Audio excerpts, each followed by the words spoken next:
केंद्रीय मंत्री जीतन राम मांझी ने एक बार फिर बयानबाजी में अपनी वीरता दिखाई है।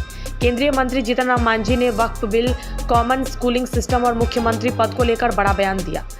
गया के बरखुरा में आयोजित नागरिक अभिनंदन कार्यक्रम में उन्होंने सीधे शब्दों में कहा कि वक्फ बिल के उस प्रावधान पर आपत्ति है जिसमें गैर मुस्लिमों के प्रवेश की बात है। जब हिंदू मठों में गैर हिंदू नहीं हो सकते तो फिर मुस्लिम संस्थानों में गैर मुस्लिम क्यों? बाबा साहेब अम्बेडकर सप्ताह के मौके पर आयोजित इस कार्यक्रम में मांझी ने वक्फ बिल पर खुलकर आपत्ति जताते हुए कहा कि हम इसके खिलाफ अंतिम सांस तक लड़ेंगे। सरकार से कहेंगे यह एक तरफा है, इसे संशोधित किया जाना चाहिए। इतना ही नहीं, उन्होंने कॉमन स्कूलिंग सिस्टम पर भी सरकार की मंशा पर सवाल खड़े किए। कहा, न तो पिछली सरकारों में हिम्मत थी और न ही मौजूदा सरकार में है। आखिर किससे डरकर कॉमन स्कूल लागू नहीं किया जा रहा? सरकार की नीयत में ही खोट है, तभी समान शिक्षा का सपना अब तक अधूरा है। मीडिया से बातचीत के दौरान मांझी ने राजद के बड़े नेता चंद्रशेखर पर भी निशाना साधा। कहा, चंद्रशेखर विद्वान जरूर है, लेकिन हमारे बारे में जो कहा उसे वह या तो सुधार ले या हम उसे स्पष्ट करें। हम मंदिर मस्जिद में पूजा करने नहीं बल्कि भावनाओं का सम्मान करने जाते हैं। किसी की भावना का आदर करना रूढ़िवादिता नहीं है। वहीं तेजस्वी यादव को लेकर भी मांझी ने तीखा तंज कसा। बोले, तेजस्वी इंडी गठबंधन के संयोजक हो सकते हैं लेकिन मुख्यमंत्री नहीं। बिहार में मुख्यमंत्री पद की कोई वैकेंसी ही नहीं है। नीतीश कुमार ही मुख्यमंत्री है और आगे भी रहेंगे। 2025 में एनडीए उनकी अगुवाई में 225 सीटें जीतकर सरकार बनाएगी। तेजस्वी यादव को सीएम प्रेस माना है। अभी कहाँ माना है, अभी तो उनको कन्वेनर माना है। तो इसके लिए हम यही कहना चाहते हैं कि जब एनडी के लोग बने थे और लोकसभा का चुनाव हो रहा था उस समय भी यही बात आई थी। तो जो कन्वेनर बने वो प्रधानमंत्री का उम्मीदवार कहाँ बने? तो उसी प्रकार से यहाँ आज उनको कन्वेनर बनाया गया है, मुख्यमंत्री का उम्मीदवार नहीं बनाया गया है। एक और दूसरी बात कि बिहार में मुख्यमंत्री की वैकेंसी है ही नहीं है। नीतीश कुमार मुख्यमंत्री हैं, आगे भी उनके नेतृत्व में मुख्यमंत्री चुनाव लड़ेंगे और आगे भी वो मुख्यमंत्री रहेंगे। ये दृढ़ निश्चय है हमारे एनडीए का। तो यहाँ वैकेंसी कहाँ है? रही बात एनडीए का, तो एनडीए अभी जितना है वो इससे सशक्त रूप में 2025 में 225 सीट लेकर के आया। मैं अपने खिलाफ किसी को नहीं मानता।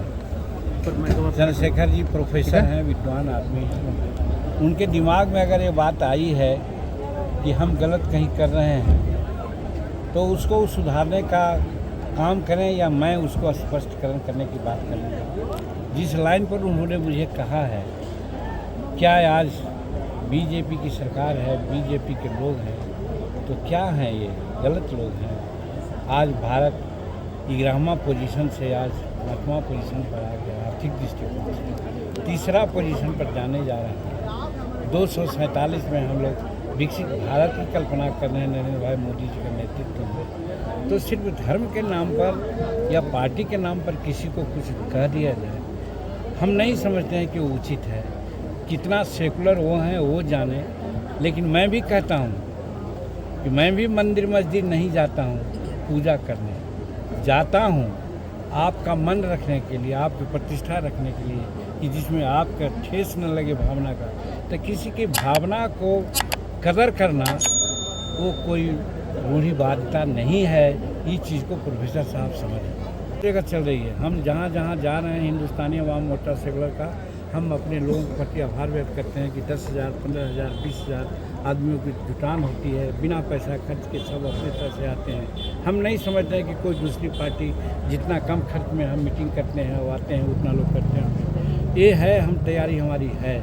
लेकिन जहाँ तक सीट का सवाल है, हम एनडीए में हैं, एनडीए के शीर्ष नेतृत्व में भी हैं। तो बैठ करके हम लोग इसको तय करेंगे कि कहाँ किसको चुनाव लड़ना है। ये आपके मीडिया में ये बात नहीं कहेंगे।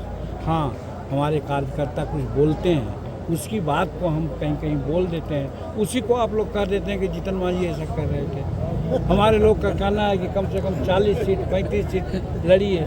हम ये ज़रूर कहते हैं कि 20 सीट अगर चुनाव जीत करके हम आ गए विधानसभा में, तो जो मुख्यमंत्री के रूप में 35 कार्यक्रम हम अपनाए थे, जिसमें आज महिलाओं की बात चल रही है, बच्चियों को बच्चा क्लास से लेकर के एमए तक के हमने पढ़ाई माफ़ कर दिया था। ये समान शिक्षा में थी। हम उनके वोकेशनल एजुकेशन को भी फ्री करना चाहते थे। अगर हम 20 चुनाव जीत के आ गए, 20 MLA हमारे विधानसभा में आ गए, तो बच्चियों के लिए ये जो हमने किया था उसको हम लागू करवाएंगे। कोई भी मुख्यमंत्री रहे, ये जरूर मैं कहता हूँ।